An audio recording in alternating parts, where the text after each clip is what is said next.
É com muito prazer que eu trago aqui para a live do Boa Noite 247 dessa sexta-feira, dia 8 de agosto de 2025, o professor João Cláudio Platenic Pitillo, ou como diriam aí os amigos argentinos, Piticho, com esses dois L's aí, um Por nome, aí, por um aí. nome chique, né? Gostei. Mas é isso, professor, muito bem-vindo ao Boa Noite 247, é uma honra estar aqui falando com o senhor, e acho que é importantíssimo esse tema, principalmente no dia de hoje. Um dia que teve muitas notícias relacionadas a Donald Trump e Vladimir Putin, e esse vai ser o tema, então, da nossa entrevista. Vamos falar sobre Rússia e Ucrânia, o papel dos Estados Unidos nisso tudo, a próxima reunião que vai acontecer na sexta-feira que vem entre Vladimir Putin e Donald Trump no Alasca, e, claro, BRICS, guerra híbrida, tudo que está envolvendo aí esses blocos que estão agora cada vez mais, né, em conflitos, mesmo que não diretos, enfim, seja por ameaças tarifárias, seja por ameaças de discurso, muita coisa importante. Então, muito boa noite, professor. Tudo bem contigo? Boa noite, Guilherme.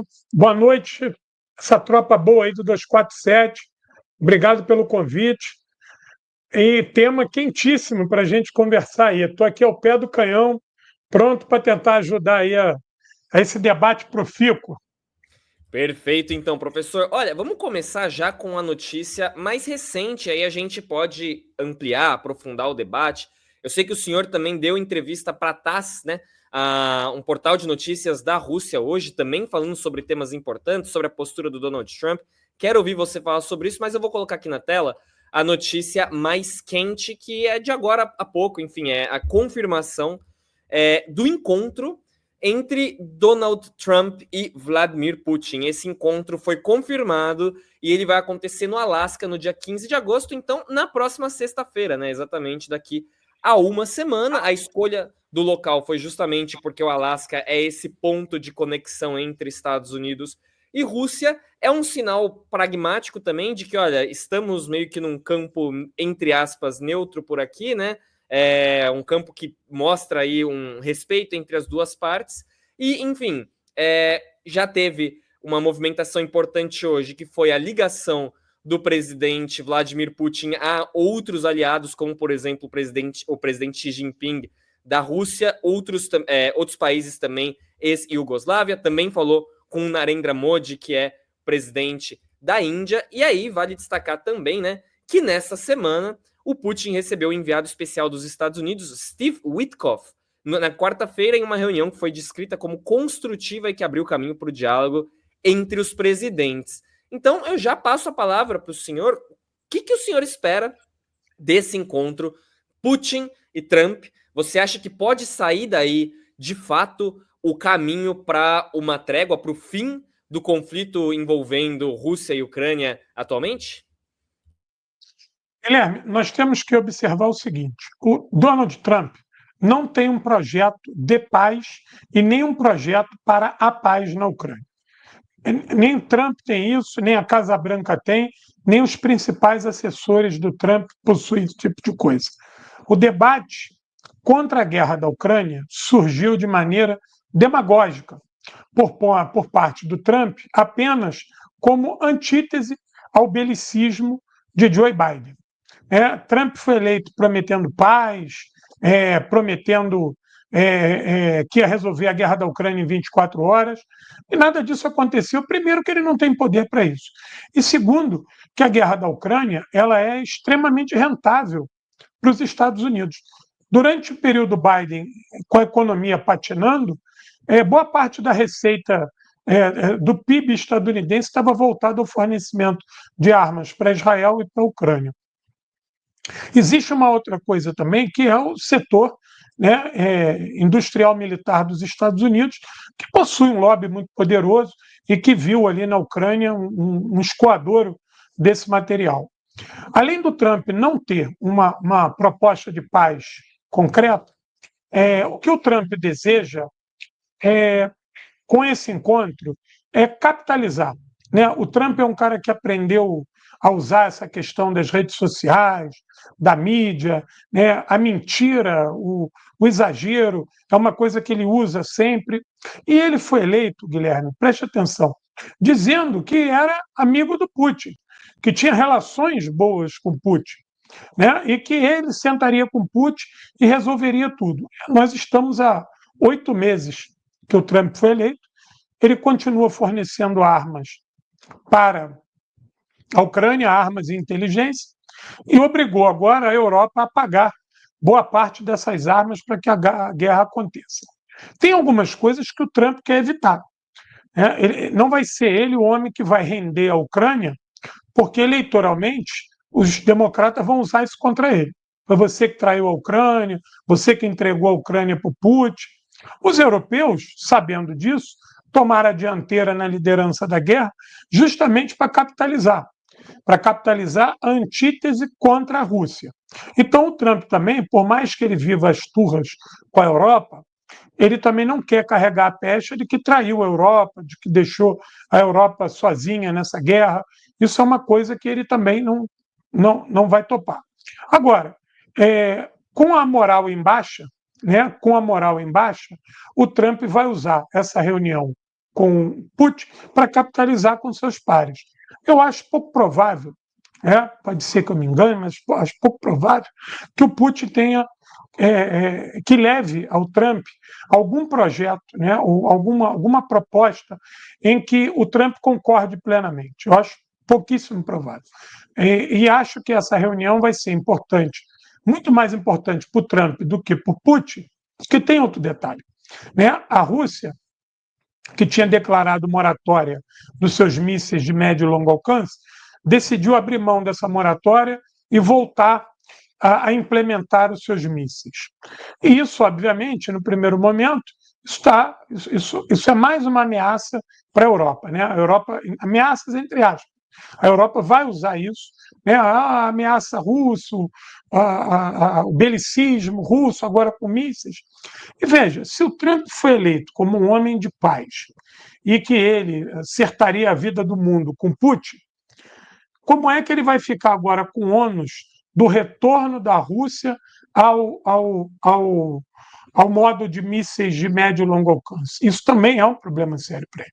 Então, essa reunião do Alasca, eu acredito que nós não vamos ter grandes avanços no cenário Ucrânia, a não ser, claro, que o Trump ligue para os Zelensky e fale, não tem mais armas estadunidenses, acabou o milho, acabou a pipoca, e realmente o Zelensky vai ter que se render, porque a Europa não é capaz de sustentar militarmente a Ucrânia. Contudo, acho que o Trump não fará isso. Perfeito. Eu queria aprofundar um pouco mais nessa sua resposta, porque você disse que esse encontro pode ser melhor para o Trump do que para o Putin. Você citou, por exemplo, né, esse possível ônus político do Trump de acabar sendo a responsabilidade ser atribuída para ele, da Rússia ter abandonado esse moratório, da questão dos mísseis de médio e curto alcance. Mas como que isso seria bom para o Trump, então, por exemplo, esse encontro? Você acha que a Rússia ela pode concordar em ceder algum ponto para os Estados Unidos nesse encontro? Acho que sim. Por exemplo, essa questão dos mísseis, isso aí pode ser recuado. A Rússia pode voltar atrás disso. E isso é uma coisa que a Rússia pode voltar. A Rússia também pode apresentar uma proposta de fim do avanço russo até um determinado marco geográfico e o Trump capitalizar isso como sendo algo que ele conseguiu. Por exemplo, nada oficial, né? O Kremlin nunca oficializou isso, mas é sabido que dentro do mapa de segurança russo, Zaporizhzhia e Kerch têm que estar dentro das novas linhas russas. Né? A Ucrânia ficaria privada de Zaporizhzhia e Kerch, sem dizer da Crimeia e Lugansk e Donetsk, que isso aí já foi faturado. Se a Rússia apresenta isso e o Trump concorda com isso é uma coisa que o Trump capitaliza para ele. Eu consegui um marco de fim da guerra e um final de guerra com honra, porque você não ia ver a queda de Kiev e você ia ter o estabelecimento de uma paz onde se abrisse uma janela futura. Né? Eu sei que o Kremlin tem essa carta na manga, que é, no futuro, se fazer um plebiscito no futuro para confirmar se os cidadãos daquela região querem mesmo ficar na Rússia. Eu estou falando com relação a Zaporizhzhia e Kherson. Isso, obviamente, numa situação de paz duradoura ou de uma paz de compromisso entre Kiev e Moscou. Então, isso é uma coisa que o Trump pode conseguir, né? Porque se nós hoje olharmos para a guerra da Ucrânia, a gente não consegue ver fim. Porque é óbvio que a Rússia não vai entrar em Kiev. Entrar em Kiev é você fazer uma Gaza parte 2. A Rússia não vai fazer isso. Seria uma guerra que queria extrapolar tudo que a Rússia vem fazendo até agora. Eu acho ainda difícil a Rússia lutar dentro de Odessa e Kharkov, por ser áreas densamente urbanizadas e povoadas. A Rússia tem evitado isso. Então, é óbvio que a Rússia já impôs a si mesma um limite. Só que a Rússia não tem como terminar essa guerra a partir do seu próprio limite, porque se ela coloca para si, olha, se eu tomar a Zaporizhzhia, acabou a guerra. A Ucrânia vai dizer que não acabou a guerra e vai continuar o conflito. E a continuidade do conflito por parte da Ucrânia, recebendo apoio material e logístico da OTAN, obriga a Rússia a continuar em guerra, coisa que a Rússia gostaria de ver finalizada.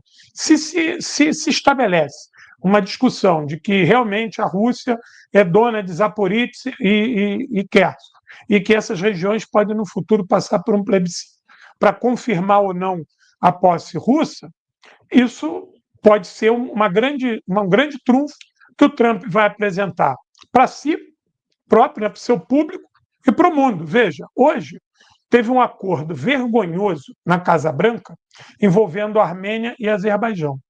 É um acordo absurdo o que foi feito com a Armênia hoje. Absurdo. Mas é um acordo que o Trump chamou para si. E mais, os dois líderes, o da Armênia e do Azerbaijão, querem indicar o Putin para prêmio Nobel da Paz. Eu vi também que os Estados Unidos é parte da discussão no conflito fronteiriço entre Tailândia e Camboja. E os dois líderes do Camboja e da Tailândia também querem indicar o Trump para o Prêmio Nobel da Paz. Então, a gente vê que nessa dinâmica existe um trabalho por trás para tentar transformar o Trump no grande mensageiro da paz. Então, por isso que a reunião do Alasca, se o plano russo for aceitado em parte, ou total ou em parte, quem mais capitaliza com isso é o Trump, porque é uma coisa que ele vai dizer que ele conseguiu. Não foi o Biden que conseguiu isso. Né? Isso é uma coisa que os republicanos vão poder capitalizar. Perfeito, mas aí eu te faço uma provocação. Eles não estariam certos em dizer que o Trump é o responsável por isso? Porque, pelo menos pela análise que o senhor mostrou aqui, eu não veria uma solução para esse impasse sem o Trump na equação. Porque o Biden, em todos os momentos que ele foi presidente dos Estados Unidos, ele promovia a guerra. Ele não, de maneira alguma, assim, avançava concretamente. Poderia até falar que desejava paz e tal, mas ele nunca avançou concretamente para uma solução. Se o Trump conseguir a solução que a Rússia nesse momento quer, e o Trump tem como fazer a Ucrânia concordar com essa solução, não seria certo dar o crédito para o Trump nesse caso? Sim, mas veja, é uma maneira do Trump receber esse crédito, mas um crédito oportunista, né? É óbvio que a figura do Trump aí passa a ser central, mas um crédito oportunista. Porque se você pegar as declarações do Trump no período eleitoral, ele dizia duas coisas que ele nunca cumpriu: que acabaria com a guerra imediatamente e que não sairia mais $1 dos Estados Unidos para a guerra. Claro que hoje ele vende o armamento e a Europa paga parte, né? Não tudo, em torno de hoje 65%. Os outros 35%, ele obrigou agora os Zelensky a pagar. O acordo com terras raras envolveu uma série um pool de bancos internacionais que criaram um novo processo de reprivatização da economia ucraniana. Tudo isso foi ele que fez. Mas é óbvio que ele conseguiu capitalizar com a guerra. Ele levou a guerra até os seus estertores, capitalizou com isso, lucrou com isso. E a paz agora é para que a Ucrânia não se desfaça. Porque também, se ele não aceitar essa paz em algum momento, está sujeito à Rússia. Militarmente é impossível derrotar a Rússia, está sujeito à Rússia tomar Kherson e Zaporizhzhia, E aí você tem uma outra coisa. Vamos supor que a Rússia feche o caixão, tome Zaporizhzhia e quer. Olha o problema sério. Ela pode tomar Odessa, né, a partir de algum movimento interno. Se ela toma Odessa, Odessa se conecta à Transnistria. E aí o problema já passa a ser na Moldávia. E aí você ia ter uma Rússia que voltou a bicar as suas fronteiras com a Europa do Leste, caminhando, né, para uma área que, desde o fim da União Soviética, não se imaginava que você ia ter fronteira russa ali. Então, existe um perigo de que a Rússia finalize esse processo militarmente? É remoto, mas existe, né? Porque nós estamos vendo que hoje as forças ucranianas elas já não conseguem realizar operações ofensivas como o ano passado. Então, a Ucrânia, esse ano todo, durante todos esses 8 meses desse ano, todas as operações ofensivas da Ucrânia foram pequeníssimas, foram coisas assim muito, muito pontuais. Então, a Ucrânia vive um refluxo militar tremendo, perdendo inclusive zonas muito importantes, como agora Prokhorov, que é a última mina de carvão da Ucrânia. Então, nós temos que ficar de olho também se o colapso militar não pode se tornar a peça-chave nessa equação. E aí o Trump ficaria com a vela na mão, né? Com a brocha na mão. Iam tirar a escada e deixar o Trump com a brocha na mão. Perfeito. Então, assim, o cenário mais realista, só para eu confirmar, assim, só para ver se eu entendi, o cenário mais realista seria, na reunião entre Donald Trump e Vladimir Putin, eles pavimentarem um caminho aí para um fim desse conflito, em que a Rússia ficaria efetivamente com as regiões de Donetsk e Luhansk, além da Crimeia, e aí também poderia ficar com Zaporícia e Kherson, só que nesses 2 últimos casos eles poderiam ter um plebiscito no futuro, estaria condicionado a ter um plebiscito no futuro, mas assim, Sim. liquidando a fatura, de fato seria um fim da guerra na Ucrânia a partir disso. Você acha que essa é a probabilidade maior de acontecer? Guilherme, eu tenho dúvida se essa proposta da Rússia for aceita pelo Trump, ela não vai ser efetivada ao fim dessa reunião, né? Porque senão também fica muito evidente que as propostas todas do Kremlin foram aceitas e aí o Trump é que foi usado, né? O Trump é que se subordinou ao Putin. É óbvio que isso não vai sair dessa maneira, né? Isso vai surgir de maneira leve, de maneira gradual, né? E talvez isso seja acordado a partir de alguns movimentos militares para que a coisa pareça assim um ciclo natural das operações militares. Até porque Kiev vai ter que concordar com isso. Então é muito mais honroso para Kiev concordar com isso a partir de uma derrota no campo de batalha do que aceitar isso a partir de uma mesa de reunião onde o Zelensky nem parte dela faz. Então tem nuances aí que a gente tem que prestar atenção. Se o acordo ali, né, divagando aqui, for aceito pela Casa Branca e o Trump se vê seduzido como a pessoa que vai levar o louro disso, pelo menos no Ocidente, isso vai ter que ser implementado de maneira sutil, para que se entenda que o campo de batalha é que desenhou o mapa, porque você também vai desmoralizar por completo, né, as lideranças ucranianas, porque elas não são parte disso. E já existia uma brincadeira no Kremlin há coisa de 15 dias que o Zelensky queria participar da reunião, né? E a Rússia falou, não, a reunião é Putin e Trump. E que se houvesse alguma coisa de impor a presença do Zelensky, o Putin não participaria. E aí havia uma brincadeira de que o Putin quer falar com quem manda, não quer falar com quem obedece, né? E isso vazou, né? E a diplomacia ucraniana reclamou muito disso, mas é uma realidade. Né?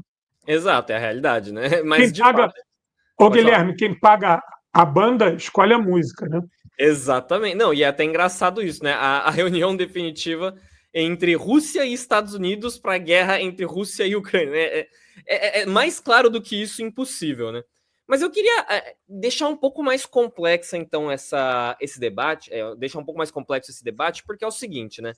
Existem outros fatores que também envolvem muito esse conflito entre Rússia e Ucrânia, que, por exemplo, são as sanções contra os países que estão fazendo compras de coisas da Rússia, como, por exemplo, petróleo da Rússia, gás natural da Rússia, enfim, fertilizantes russos. E aí a gente coloca aí nessa brincadeira a Índia, o Brasil, a China, que é, claro, também um agente muito grande hoje na geopolítica.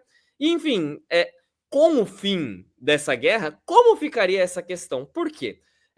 A gente, nas últimas semanas, tem visto os Estados Unidos fazerem ameaças muito claras aos países que estão comprando esses produtos russos. E aí os Estados Unidos já citaram nominalmente o Brasil, já citaram a Índia, já citaram a China e falaram, olha, esses países podem estar sujeitos a tarifas secundárias, a sanções secundárias, e com o fim da guerra, como que ficaria essa situação? A Rússia não estaria mais sob esse embargo, os países poderiam voltar a comprar coisas da Rússia, o Trump também vai levar isso em consideração na hora de negociar, porque a gente sabe que essas sanções, elas não são só sanções porque supostamente estão financiando a Rússia na guerra, mas sim uma maneira de minar o BRICS, né? Uma maneira de você justificar ataques contra esses países que, enfim, tem outros interesses envolvidos. Não tem só a guerra envolvida entre Rússia e Ucrânia, mas olha, a gente está, de certa maneira, atacando esses outros países que também estão, de certa forma, se aproximando de uma maneira que é perigosa para nós, pensando na ótica dos Estados Unidos. Queria que você comentasse um pouco sobre essa questão aí desses outros países que estão meio satélites a essa questão. Guilherme, olha, tanto republicanos quanto democratas, eles tinham noção de que o BRICS precisava ser combatido. Isso é ponto passivo para o imperialismo estadunidense. Cada um ao seu modo. Claro que se fosse o Biden que tivesse ganho a eleição, acabado, eles estariam usando contra o Brasil, contra a Índia, o soft power, né? Estaria sendo algo mais doce. Você veja o esforço que o Biden fez para trazer a Índia para sua órbita de influência. Inclusive, Biden foi à Índia, foi recebido com uma galhardia gigante, né? Por quê? O Biden entendia que a Índia tinha que ser tirada de toda e qualquer influência chinesa, principalmente com a questão da rota e o cinturão da seda. Mas tirar a Índia da influência chinesa não era proibir a China de comercializar, era oferecer condições melhores que pudessem atrair a Índia. Esse seria o papel do setor democrata, do Biden e da Kamala. No Brasil fariam a mesma coisa, né? Claro que esse soft power ele não deixa de ser um da ODS também. A abordagem é que seria mais sutil. Mas se a gente pode falar que existe hoje uma doutrina Trump, se a gente conseguir confirmar isso, Trump ele pensa o seguinte, Guilherme, o principal inimigo dos Estados Unidos é a China, não é a Rússia. A Rússia pode ser trazida para um círculo maior de influência estadunidense. Porque ele sabe que a Rússia, existe na sociedade russa a carência de algumas tecnologias que os Estados Unidos podem oferecer. E é óbvio que o capitalismo russo não é inimigo do capitalismo estadunidense. Pode ser um capitalismo, inclusive, complementar na região. Então, tendo a China como inimiga principal, você poderia trazer a Rússia para o teu, não para o teu círculo menor, mas para o teu círculo maior de influência. E você conseguir quebrar um pouco essa relação Pequim-Moscou. Então, no momento pós-guerra, e você podendo trazer lentamente Moscou para perto de você, com base em relações comerciais de grande porte e mais, relações também de política regional. Veja, a gente sabe que os países do espaço pós-soviético se tornaram extremamente reacionários, uns são fascistas até a medula, e muitos deles são problemas para as fronteiras russas. E desses países do espaço pós-soviético, eu estou falando da Europa do Leste e estou falando da Ásia Central. Os Estados Unidos podem, inclusive, ser parceiro da Rússia no trato com muitos desses países, que vivem de pires na mão na Casa Branca. Então, isso é algo que é sedutor para a Rússia também. Né? Garantir as suas fronteiras, garantir paz, isso é sedutor. Então, dentro dessa doutrina Trump, a Rússia não é o inimigo central. A Rússia é um país que você pode consensualizar. Porque se você tiver a Rússia próxima, você consegue avançar em direção à China. Enquanto a relação Rússia e China estiver muito sólida, a Ásia Central está sob um controle rígido de duas potências que são inamistosas. Por isso a perseguição ao Irã, porque o Irã ele é uma peça importante para a área sul. A fronteira sul russa, as duas partes de fronteira sensíveis, a Rússia e a chinesa, é a parte sul. De ambos esses países, eles têm sensibilidade nisso. E o Irã é um ativo importante para a Rússia e para a China. Por isso que Rússia e China apoiam veementemente o Irã, né? E por isso que o Irã é tão atacado de todas as maneiras por esse Ocidente coletivo. Então, num cenário sem guerra, é lógico que essas sanções que tem pela Rússia, elas vão ter que ser retiradas gradativamente a partir desses acordos. Imagino eu que cada passo que a Rússia ceder, esses blocos de sanção vão se desfazendo. Mas só que nesse pacote, a gente não pode esquecer que tem a Europa. A política estadunidense para a Rússia tem um rumo, a política europeia para a Rússia tem outro. Né? Então, já que você falou em equação, a gente aí tem um elemento oculto nisso aí, que é a União Europeia. Por mais de que o Trump tenha planos para ter um grau de sociabilidade com a Rússia, você precisa envolver a Europa nisso. E a Europa tem sido muito radical com relação à Rússia. Por quê? Porque a Europa precisa criar o espantalho do Putin malvado, da Rússia perigosa, para que ela possa continuar, desenvolvendo as suas políticas reacionárias, e dois, ela aposta agora nesse processo de rearmamento para ativar a sua indústria de base, reativar a sua indústria de base. E você só justifica tomar dinheiro do povo, diminuir o estado de bem-estar social, quebrar lá os tetos do gasto para fazer arma, se você tiver um inimigo. E o Putin serve exatamente, que conforme o Putin vai avançando na Ucrânia, é tudo que a Europa precisa para falar, tá vendo aí? Se a gente não tiver arma, ele vai chegar em Kiev. Daqui a pouco ele está em Lisboa. Entendeu? Então tem aí um problema sério, que nesse pós-guerra, talvez essa Rússia amiga, né, essa Rússia legal, essa Rússia maneira, não se encaixe por completo nos planos do Trump. Mas se isso puder, se tiver alguma fumaça para isso, é porque dentro dessa doutrina Trump, eu estou falando doutrina Trump, entre aspas, né, a Rússia não é o inimigo principal. O inimigo principal é a China.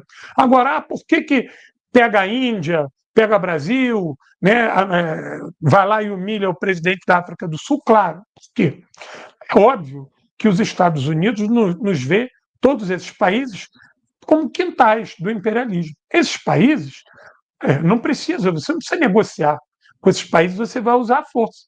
Você vai usar a doutrina Monroe, você vai usar a política das canhoneiras, você vê que agora aqui no Equador os Estados Unidos estão refundando a guerra às drogas. A gente tinha o plano Colômbia, agora tem o plano Equador. Essa autorização do Trump de mandar forças armadas combater narco-guerrilha, crime organizado, isso aí é uma ingerência no grau plus, máximo, coisa que a gente ainda não tinha. Os Estados Unidos fazem isso de maneira velada.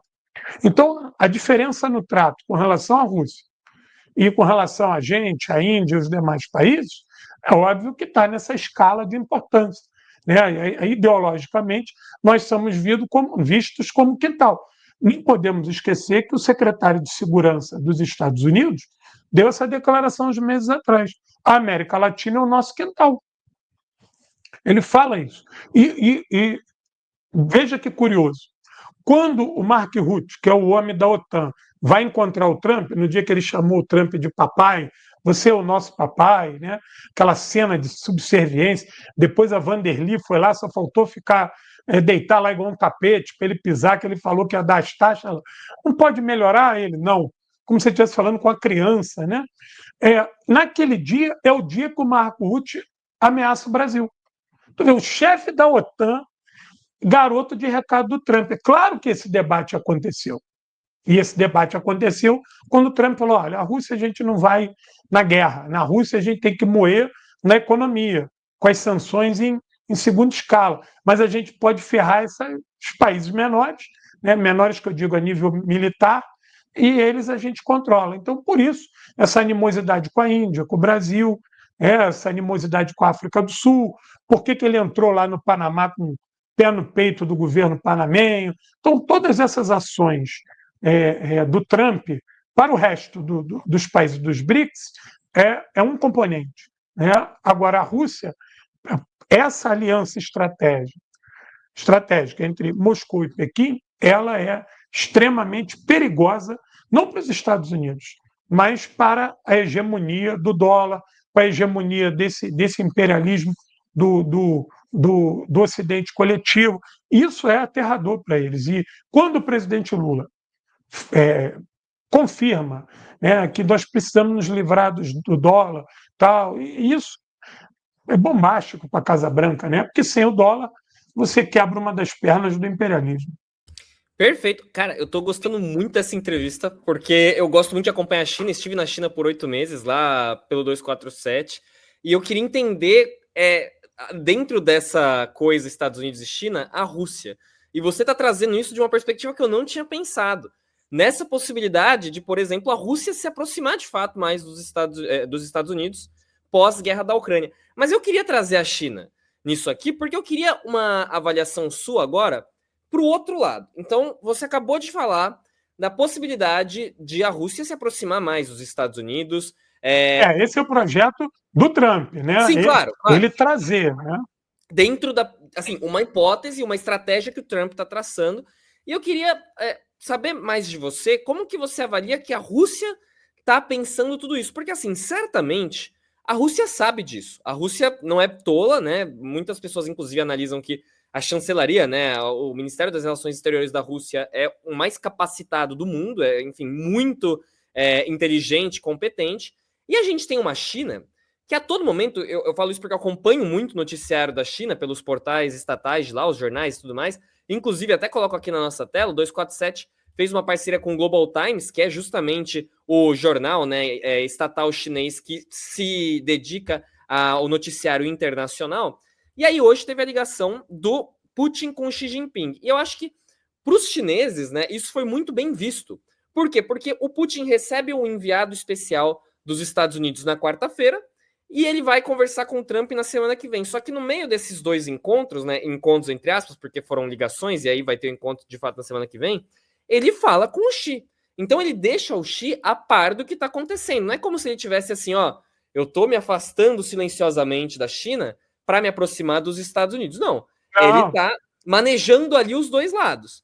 E eu queria que você aprofundasse um pouco mais no sentido de, e se a Rússia, ao invés de se aproximar dos Estados Unidos, ela se manter próxima da China como ela está, a China é 100% favorável a essa manutenção, né?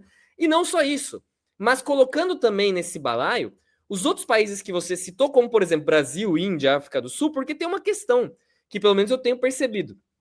Apesar dos Estados Unidos não considerarem esses países um problema tão relevante, ou pelo menos atores tão relevantes a ponto de lidar com eles na diplomacia, e sim chegar com o pé no peito, como você falou, né? Que olha, esses daí a gente não precisa negociar, a gente pode ir na força, mas eles têm sua importância. E querendo ou não, a Índia, principalmente, acho que mais do que Brasil e África do Sul, pela localização da Índia, pelo tamanho da Índia e tudo mais, a Índia, que foi muito próxima dos Estados Unidos nos últimos 25 anos, já tem se movimentado. Então, por exemplo, a Índia vai fazer a primeira visita dela, quer dizer, o Narendra Modi vai fazer a primeira visita dele em 7 anos para a China. Vai encontrar o Xi Jinping e já encontrou o Xi Jinping ano passado na cúpula dos BRICS. E o Modi convidou o Putin para se encontrar com ele esse ano. Então, assim, também, em paralelo a isso que pode ser essa manutenção da parceria sólida China-Rússia, pode ter uma aproximação que não vínhamos vendo nas últimas décadas de Índia nesse grupinho, e o Brasil, com esse sentimento de mais hostilidade perante aos Estados Unidos, também pode intensificar, por exemplo, como você falou, conversas para desdolarização. Enfim, queria que você analisasse agora esse outro cenário, não um cenário de Rússia próxima dos Estados Unidos, que eu também acho interessante, mas um cenário de e se essa movimentação dos Estados Unidos acabar sendo um tiro no pé e aliar de vez esses países e blocos que os Estados Unidos não querem ver aliados de maneira alguma. Olha, vamos começar por trás. Repara que nos últimos anos a China resolveu todos os seus problemas fronteiriços. Ela tinha uma pendenga com a Índia gigantesca, sentaram e resolveram tudo. Está tudo resolvido. A questão fronteiriça China e Índia foi resolvida por completo. Não há mais nenhuma pendência. O problema que a China tinha com o Vietnã pela questão dos mares foi resolvido, voltou o amor. Né? Cidade de Ho Chi Minh e Pequim e Beijing estão mais juntas do que nunca. Né? E a questão das rotas marítimas foi toda resolvida. Até mesmo com o Afeganistão, a China foi lá e chamou o Talibã para conversa, sentou Rússia, China e Talibã assegurando as fronteiras, porque isso é um problema caro para a China e para a Rússia, que são essas fronteiras suscetíveis a esses movimentos sectários islâmicos. Isso é cerca de 80% da mão de obra do Estado Islâmico veio desses países do espaço pós-soviético da Ásia Central. Para tu ver o tamanho que é. Não é à toa que existe a figura do Kadyrov. Né? O Kadyrov não está ali à toa. O Kadyrov parece ser o cão de guarda daquele portão da Ásia Central. Veja, a China resolveu esses problemas porque ela sabe que esses pontos de ebulição nas suas fronteiras poderia trazer problema, não que fosse abalar o Estado chinês, mas principalmente para a rota norte-sul de interesse russo e também para a rota e o cinturão da seda. Isso também é importantíssimo e você precisava ter essas fronteiras seguras para estabelecer essas rotas, porque você vai fazer obras gigantes, né, de infraestrutura, inclusive infraestrutura crítica. Então, tu tem que ter um mínimo de estabilidade. Isso é um ponto. Essa China, quando ela passa a suportar a Rússia, que está recebendo mais de 900 sanções, veja, a Rússia está há 3 anos, não, desde a Crimeia que tem sanções na Rússia, né? Mas desde que começou a operação especial, essas sanções explodiram. A Rússia, no primeiro ano de sanção, cresceu 4,5%. Nos outros anos, a Rússia tem mantido a mesma taxa de crescimento, com sanções. E mais, né? Eu tive na Rússia ano passado, tive em Kaliningrado, e você anda ali, você vê que os preços são todos medianos, não falta nada, não tem nenhum aperto financeiro, e que a China complementa tudo aquilo que o Ocidente deixou de mandar para lá.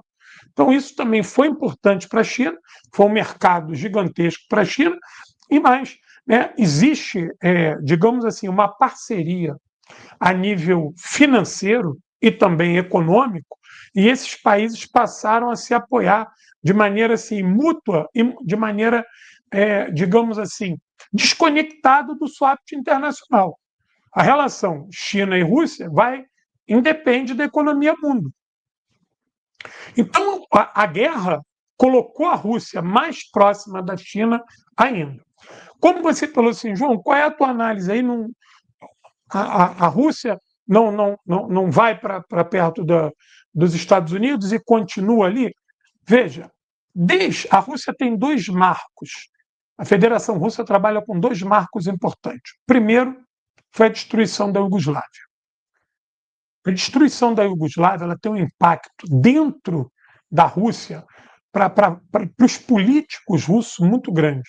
A partir dali, eles tiveram certeza de que não haveria consenso com a OTAN, que a OTAN seria hostil. A única relação que a OTAN queria ter com a Rússia era de submissão. que não haveria consenso.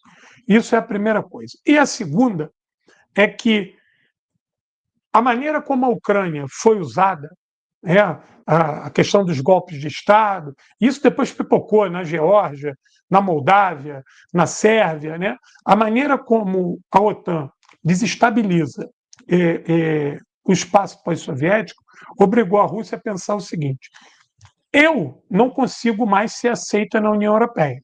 Aquele sonho russo de fazer parte da União Europeia, a Rússia realizou isso. Mas ela gostaria de ter relações melhores com os Estados Unidos, por conta do grande mercado que é os Estados Unidos, mas ela tinha uma ideia. Havia, por parte de alguns estrategistas russos, a ideia de que uma proximidade entre as duas lideranças atenuaria, digamos assim, essa arapuca contra a Rússia patrocinada pela Europa. Em algum momento, a Rússia acreditava que poderia dividir a política da OTAN. A política da OTAN, OTAN-Europa contra ela seria algo mais incisivo, mas a Europa não tem força para fazer nada contra a Rússia, e a política OTAN-Estados Unidos com a Rússia poderia ser algo mais leve. Isso, a primeira vez que se vislumbrou isso foi com quem? Com Trump. Porque os democratas nunca deram brecha para isso.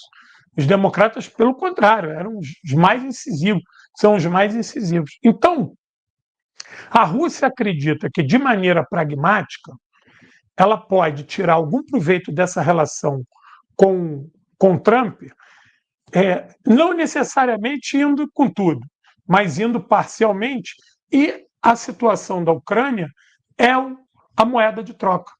Porque, veja, os Estados Unidos também precisam da Ucrânia. A Ucrânia é um grande produtor de alimento, de trigo. Os Estados Unidos compram muito trigo da Ucrânia. Inclusive, alguns alimentos aumentaram nos Estados Unidos até por conta da guerra da Ucrânia. E a questão de que o Trump sempre brigou, de que os Estados Unidos bancavam a segurança da Europa através da OTAN, isso agora cai por terra, porque os Estados Unidos... O que a Rússia tem para oferecer aos Estados Unidos? Enquanto nós tivermos o mínimo de relação, a Europa está segura. Não precisa mais da OTAN. Agora a Europa pode se dirigir diretamente à Casa Branca. Casa Branca e Kremlin conversam e a segurança europeia está garantida. Você desarma uma parte belicosa da OTAN, que a parte mais belicosa da OTAN e mais perigosa, mais arrenhida, é a Inglaterra. A Inglaterra foi responsável por destruir o Nord Stream. Boa parte dessas ações terroristas dentro da Rússia tem o MI6. Então, o que a Rússia quer, o que a Rússia pode oferecer para o Trump é o seguinte: não, nós podemos ter uma relação melhor, os empresários russos estão doidos para vender para os Estados Unidos, os empresários estadunidenses estão doidos para vender para a Rússia. Isso é uma relação entre duas grandes potências. A Europa, que não quer fazer parte disso, ela que se dane para lá.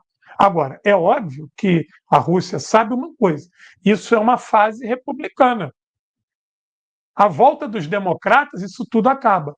Então, é possível, te respondendo direto, é possível que a Rússia construa uma relação ímpar com os Estados Unidos republicano e que essa relação ela seja num caráter, digamos assim, amistoso. Mas ela jamais vai poder abandonar a aliança estratégica que ela tem com a China. Isso jamais, porque a salvaguarda russa, não só a nível econômico, mas também a nível industrial, é a China. A engenharia humana que a China faz, ela é um grande guarda-chuva para a Rússia. E detalhe, tem coisas que você vai comprar da China que sai mais barato tu comprar da China do que você fazer em território russo. Então, o que a Rússia imagina nesse cenário é poder ter uma relação mínima com os Estados Unidos que faça diminuir a temperatura entre Rússia e Estados Unidos, que isso estabeleça laços comerciais mínimos. Tem um exemplo disso, a Venezuela. Os Estados Unidos não teve jeito, teve que dar autorização para a Chevron continuar tirando petróleo da Venezuela, porque precisa. E a Rússia tem infinidade de gás, petróleo, fertilizante, uma série de coisas que pode oferecer para os Estados Unidos também, maquinário. Então, essa é a visão russa. Atenuar, a nossa relação com os Estados Unidos e deixar a Europa para lá, porque a Europa é a parte menor nisso. Se eu consigo ter um trânsito de mercadoria mínimo com os Estados Unidos, e se a Rússia for rentável para os Estados Unidos vai proteger a Rússia dessa Europa belicosa. Só que isso não nunca, largando a mão da China, porque é a salvaguarda. Ano que vem, ganham os democratas lá, acaba tudo isso. Voltam 900 sanções, entendeu? É uma realidade que a Rússia trabalha. Perfeito. E aí, dentro disso, né, pelo que eu entendi, assim, é como se fosse, olha, o Trump, né, os republicanos, eles levam a parceria para um nível pragmático. Olha, vocês têm Sim. coisas a nos oferecer, nós temos coisas a oferecer para vocês, é interessante para nós dois. Só que aí, olhando para o lado da China, eu queria que, se o senhor souber, claro, não dá para prever como que a China vai se comportar, né? Mas por tudo que você falou, nada disso afeta muito a China, né? Então, olha, é uma parceria ok para Estados Unidos e Rússia, tem uma Europa ali no meio do caminho, mas nada disso está interferindo na China. Então, a China, ela estaria ok com essa relação amistosa entre Estados Unidos e Rússia, certo? Guilherme, você teve na China, né? Você viu como é que aquela sociedade, ela é uma sociedade que já se vê grande, né? A China não pensa pequeno. A China é um gigante. A China, para quem gosta de super-herói, a China é o Galácticos, né? A China não, a China não está no planeta Terra. A China é dona do universo. Então, essa China, ela chegou a um ponto que essa relação, se ela for boa para os Estados Unidos e boa para a Rússia, é boa para a China também. Porque, veja, com toda essa galhardia chinesa, a China não compete com os Estados Unidos. É uma tolice achar isso. A China girou a sua economia para ser complementar à dos Estados Unidos. A China fornece mercadoria para o mundo todo. E se os Estados Unidos, amanhã ou depois, quiser voltar a desenvolver seu parque industrial, a China vai competir de igual para igual, não tem problema nenhum. E mais, a China ela é capaz de se moldar a qualquer situação socioeconômica, é capaz de ser uma guerra nuclear, a China vai conseguir se moldar a isso, vai sobreviver. Entendeu? Vai vender guarda-chuva antinuclear, ela vai ter isso para vender. Então, não há perigo. Veja, olha a grandiosidade da China. Pouco tempo atrás, há poucos anos atrás, tanto Rússia quanto China criticavam o programa nuclear da Coreia Popular. Sempre criticavam. Até a União Soviética criticava. Porque a arma nuclear é aquela coisa. Você tem, mas não quer que ninguém tenha. Porque a arma nuclear é uma arma de dissuasão. Se todo mundo tiver arma nuclear, ela deixa de ser arma de dissuasão. Então a China dizia que a Coreia Popular não precisava ter arma nuclear, porque ela estava ali para defender a Coreia, que ela jamais ia permitir que ninguém atacasse a Coreia. A União Soviética falava a mesma coisa. Quando a União Soviética acaba e vira a Rússia continuou com relações boas com a Coreia, mas criticava a arma nuclear. O mundo hoje está de tal forma, a leitura que Moscou e Pequim hoje faz do mundo é que é o seguinte: primeiro, essa hegemonia do dólar tem que ser derrubada. Segundo, uma nova ordem mundial tem que surgir e que não vai ser hegemônica do Ocidente. A multipolaridade vai ditar o tom. Por quê? Porque o defensor da multipolaridade principal, que é China, a sua maior economia, ela é capaz de vender tudo para todo mundo ao mesmo tempo. Então, ela não tem essa coisa de monopólio, de oligopólio, de fecha a porta, de reserva de mercado. Isso não é. Isso não é que a China passou a ser a maior defensora do livre comércio na OMC. Hoje, quem defende a OMC é a China, não é? Não são os países capitalistas, não. A China não quer barreira nenhuma. A China quer o laissez-faire, deixa fazer e deixa passar, porque nós temos para vender. E mais, a China estabeleceu uma relação com os países do sul global de ganha-ganha. A China não explora ninguém. A relação da China é de parceria. Parceria. A China é um equívoco. Eu convido os companheiros e companheiras que estejam aqui. Analise os contratos que a China tem com os menores países do mundo. A relação sempre é de ganha-ganha. é de meio a meio. Tem vezes que é menor para a China e maior para o país. E mais, a China dá salvaguarda para qualquer país. Ela transfere tecnologia, ela transfere engenharia, ela não está preocupada de construir ponte lá, porque ela não quer levar a ponte de volta, não. Ela quer que a ponte fique lá para amanhã tu enfeitar a ponte e comprar os penduricalhos dela para a ponte. Então, como a China criou uma nova engenharia, a China passou a ver uma outra abordagem para as relações comerciais, que é uma relação de ganha-ganha, e os Estados Unidos não pode fazer isso. Nenhum outro país no mundo é capaz de oferecer ganha-ganha. Sempre perde e perde que os Estados Unidos têm para oferecer. Então a China chega de maneira sedutora em qualquer lugar, que ela te dá tanta vantagem, e aí o imperialismo tem que dar golpe, tem que fazer guerra, tem que mentir, tem que ter fake news. Então a China não, para ela, o Guilherme, não é nenhum problema que o Brasil tenha boa relação com os Estados Unidos, que a Rússia tenha boa relação com os Estados Unidos, porque ela também quer ter. Ela também quer ter. Então, a engenharia chinesa, a economia chinesa, ela se transporta das suas fronteiras, digamos assim, uma palavra que está em moda, ela empodera países pequenos. Ela é capaz de empoderar. Tu vê que a coisa de querer construir a transbioceânica, engenharia do caralho. Porque aqui no nosso país, quando eles rebentaram nossas ferrovias todas, destruíram tudo a partir do golpe de 64, os engenheiros do golpe e os engenheiros pós-modernos inventaram que no Brasil não podia fazer ferrovia, que tinha muito morro. Há mais de 200 anos que tem uma coisa chamada cremalheira, né? Que já levava trem lá para cima, há 200 anos atrás. Que dirá agora? Então, isso foi uma grande falácia, e quando se discutiu a bioceânica, né? Porque fica parte dos países que vai passar, dali o trajeto. A China ofereceu para o Brasil, né?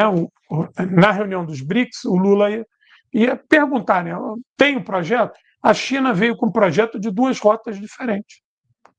Os chineses ofereceram para o Brasil duas rotas diferentes. Agora está na fase de estudo, né, de adequação. O chinês, ele já conhecia tanto a nossa geografia que tem duas rotas diferentes. E a gente não consegue achar uma. Entendeu? Então, pragmaticamente, a Rússia de um Vladimir Putin, digamos assim, vai estar sempre umbilicalmente ligada à China como salvaguarda. Entendeu? Como salvaguarda. É claro que daqui a 100 anos, daqui a 50 anos, pode ser que a política mundial seja menos hostil à Rússia, à Europa as coisas podem mudar, né? Mas a salvaguarda russa é isso. E eu estava falando dessa mudança, como é que Rússia e China agora são parceiras assim, umbilical da Coreia Popular. Coreia a Coreia mandou tropa para lutar em Kursk, e agora a Coreia construiu uma série de balneários para os russos ir para o balneário coreano. Inaugurou a rota de trem, né? Acho que é o maior trem do mundo, Pyongyang, Moscou, rota de avião para tudo quanto é lugar.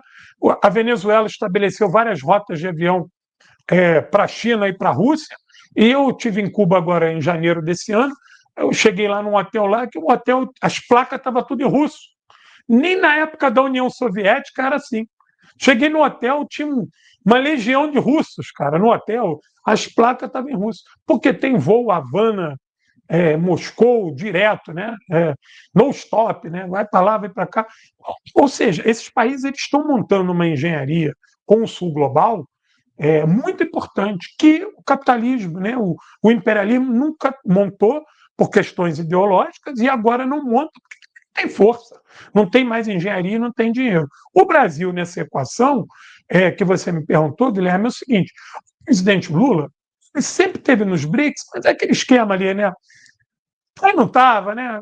Não posso ir com tudo, não precisa botar a camisa toda, bota só a metade, aquele jeito do Lula, né? De querer fazer um omelete sem quebrar os ovos, aquele jeito dele, tranquilo, devagar, um pé em várias canoas, né? Mas o presidente Putin, o presidente Lula, ele viu agora, né, ele viu o estalar do chicote do imperialismo como ele nunca tinha visto antes. Como ele nunca tinha visto antes. E aí ele percebeu que o Brasil não está sozinho nessa. Que o Brasil, né, o Brasil tem para onde fugir, tem uma porta para bater, que é a Índia. E acho, inclusive, que ele não ligou assim de imediato para o Xi Jinping, para o Putin, para não parecer isso, né? Ah lá, tá vendo? O Lula correr para os braços dos inimigos maldosos, né? Não, ele ligou para quem está sofrendo igual a gente, ou seja, a unidade dos sofridos. Mas nesse meio tempo, o Xi Jinping já hipotecou solidariedade ao Brasil e veja, até mel, que não comprava, a China já está discutindo para comprar mel. Habilitou cento e tantos postos para comprar café. É A cento e China oitenta e vai dois. fazer uma, a China vai fazer uma equação e vai trazer, vai comprar muita coisa nossa. Não tem dúvida. E a Rússia, olha só, o problema, Guilherme, é que o Brasil não vende mais coisa para a Rússia porque existe uma barreira ideológica no Itamaraty tão grande. O Itamaraty, os militares brasileiros e boa parte dos ministros palacianos do Lula odeiam o Irã e odeiam a Rússia. Que não permite que a coisa avance, não permite. Eu sei disso de carteirinha. Entendeu? Existe uma animosidade à Rússia, porque, primeiro, os setores liberais criaram a alcunha de que na Rússia não tem democracia, ditadura e tal. A esquerda de porta de botequim chama o Putin de fascista. E os liberais brasileiros estão umbilicalmente ligados ao Departamento de Estado, copiam o mesmo texto com relação à Rússia. Então, o Brasil poderia estar vendendo muita coisa para a Rússia e a Rússia quer comprar muita coisa, mas aqui a nossa diplomacia tem isso, né? Dificuldade. Só para ter ideia, o Brasil vendia um bando de coisa para a Coreia Popular. Eu tive na embaixada da Coreia no início desse ano e conversei com os diplomatas coreanos. O Brasil, inclusive, estava sem embaixador na Coreia, chegou um embaixador novo, e eles falaram assim: a nossa relação comercial com o Brasil saiu de 100 para 0. O Brasil hoje não vende nada mais para a gente. Vendia um bando de coisa. O encarregado de negócio falou para mim: a gente quer voltar a comprar as coisas do Brasil, mas o Brasil não vende. E ele falou: a gente paga em dólar. A gente não está pagando em nossa moeda, não, a gente paga em dólar. E ele falou: a gente paga à vista e não devemos nada. E o Brasil não vende. Entendeu? Então, existe esse problema. Eu acho que o Brasil, o Guilherme, está acordando, acho que o presidente Lula está percebendo como os BRICS é importante, porque, num determinado momento, os BRICS e a China foram vitais para a Rússia. E o que o Trump está fazendo com a gente é decretar guerra ao Brasil. Quando você põe uma tarifa de 50, meu irmão, é uma guerra, isso é guerra. Porque se ele quisesse conversar com o Brasil, se fosse algum problema fiscal, econômico, financeiro, porra, nós somos amigos dos Estados Unidos há 200 anos. Nós temos tanta intimidade com os Estados Unidos que nós lutamos uma guerra do lado dos Estados Unidos. A Primeira Guerra Mundial, a gente também foi, né? Mandamos um navio, mas também foi. A gente é tão íntimo dos Estados Unidos que eles já deram 2 golpes de Estado na gente, patrocinaram 2 golpes, tamanha intimidade que nós temos. Então, se fosse algum problema que tivesse que ser resolvido na seara econômica, o Trump teria procurado o Brasil e teria resolvido. Então, não tem nada disso, é uma questão do imperialismo ideológico, e eu fico feliz quando vi que o presidente Lula falou: vou ligar para o MOD, vou ver isso, vou ver aquilo, ou seja, há uma solidariedade do Sul global muito grande com o Brasil, e eu espero que o Brasil retribua isso, porque o Brasil se afastou de Cuba, o Brasil teve um papel ruim com a Venezuela, o Brasil teve um papel péssimo com a Nicarágua. Todos esses países são fã do Lula. Porra, em Cuba, quando as pessoas falam que era brasileiro, o primeiro nome é o Lula, a felicidade do Lula. Porra, na Venezuela, o nego amava o Lula, amava o Lula. Então, o Brasil ele precisa se conectar a esses países, deixar essa porra de Mercosul para lá, Guilherme. Que o Milei engessou o Mercosul. O Milei travou o Mercosul. O Mercosul está parado. E ainda tem esse reaça aqui do Paraguai. Então, o que o Brasil tem que fazer? O Brasil tem que pegar a CELAC e avançar na integração com Cuba. Porra, a gente não emprestou uma grana forte para Cuba para fazer o Porto de Mariel. Cuba está devendo a gente. Porra, como é que o Brasil não transforma o Porto de Mariel no entreposto de mercadoria chinesa e brasileira, porra? E o Brasil que fala, meu irmão, não vai ter... O mercado do caribenho é meu. Chama o México, chama a China, chama a Venezuela, vamos pegar o Porto de Mariel e vamos transformar. Eu não gosto dessa palavra, não, mas os gringos, o hub, fazer aqui um hub de mercadorias porra, eu vi que agora, o sonho do Che Guevara foi realizado. A Rússia inaugurou uma fábrica de carros em Cuba. Uma fábrica de carros em Cuba. Então chama a Venezuela, que tem petróleo pra caralho. Meu irmão, tu resolve o México, que agora está com a gente aí, tu resolve o problema ali no Caribe e o Brasil vai se projetar na América Latina na verdadeira integração. Essa porra de Cone Sul para lá, essa porra desse Paraguai, reaça, base americana, esse Milei. Quando o Milei sair, a gente vai lá e abraça a Argentina de novo, traz ela para a gente. Mas o Lula quer fazer esse acordo com a União Europeia, que é um acordo colonial, ruim. E mais, Guilherme, olha aqui, para mim te liberar a palavra aí. O Trump fez o que fez com o Brasil. Me diz qual é a tal democracia ocidental que saiu em defesa do Brasil. Eu não vi uma fala da Inglaterra, não vi ninguém. Eu vi a China, eu vi Cuba, eu vi a Venezuela, a Índia, entendeu? Então, o Irã falou. No outro dia desse, eu vi a mensagem do chefe dos Houthis, querem estabelecer relação com o Brasil, cara, com Lula. O cara falou que o Lula é um grande líder. Pô, até o Iêmen que é a gente, porra. Nós estamos na moda, entendeu? Então, eu acho que o presidente Lula, brincadeiras aqui à parte, eu acho que o presidente Lula percebeu agora a importância dos BRICS e acho que a gente tem que avançar nessa área. Tomara, professor. Muitíssimo obrigado pela sua aula. Eu gostei. Acho que essa foi a entrevista que eu mais gostei de fazer, que eu fiz um monte. De verdade, muito obrigado por, meu amigo, primeiramente, aceitar esse convite. Eu sei que sexta-feira, 9 horas da noite, é um horário difícil. Então, muito obrigado por aceitar de maneira muito amável, inclusive. Enfim, quero fazer mais entrevista contigo também. Acho que cabe para outros blocos aqui do Boa Noite, da TV 247. Mas é isso, professor. Muitíssimo obrigado. Uma boa noite para o senhor. A gente já passou aqui um pouquinho do tempo, mas acho que foi um papo muito, muito, muito pertinente. Enfim, um bom descanso para você, um bom fim de semana. E se você quiser, deixa agora um minutinho final para você também divulgar o seu trabalho, que acho que isso é importantíssimo. Guilherme, eu agradeço o carinho. Eu tô facinho. Quantas vezes tu me chamar, eu venho aqui, que para mim é um prazer estar no 247. Mandar um beijo pro Léo, mandar um beijo para minha querida Sara Góes, essa turma boa aí do 247. Obrigado pelo convite. E a turma que está me assistindo, quiser conhecer um pouquinho mais do meu trabalho, eu tenho um canal aqui no YouTube, chama-se canal Guerra Patriótica. Inclusive, eu vou começar uma live agora para falar da Europa. E no Instagram também, @Guerra Patriótica, onde eu falo sobre a Segunda Guerra Mundial. No YouTube, canal Guerra Patriótica, e no Instagram, @Guerra Patriótica. Guilherme, obrigado, bom final de semana, boa sexta-feira a todo mundo aí. Vamos junto aí ao pé do canhão.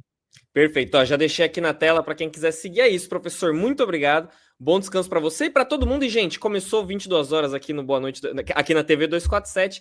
Então, bora lá, que ainda tem muito programa. Valeu, professor. Tchau, tchau. Valeu, irmão. Obrigado. Tudo de bom. Tamo junto.